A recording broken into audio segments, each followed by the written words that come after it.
sewing a 1 centimetre seam.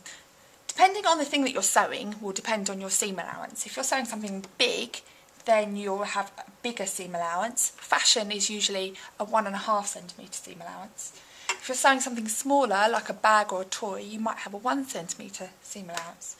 And so that's what we're doing today. We're going to use the stitch plate on our sewing machine, and we're going to line the edge of our fabric up with this line here. It doesn't have a number on, but that's a 10mm line. That one's 15, that's 20. If you line the edge of your fabric up with that 10mm line, then you'll get a 1 centimetre seam. Okay, so I'm just going to do mine just along here to show you. Take the first pin out and line the edge of the fabric up with that 10mm line.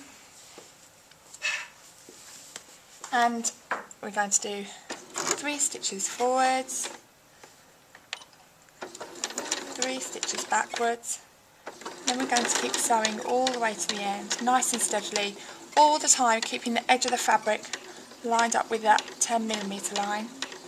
When you get to a pin, stop, take your foot off the pedal, take the pin out, and then keep going.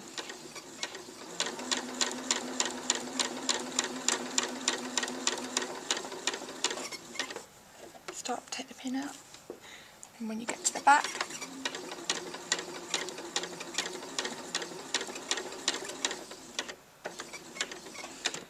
reverse stitch, 3 stitches, 1, 2, 3, and then forwards all the way to the end.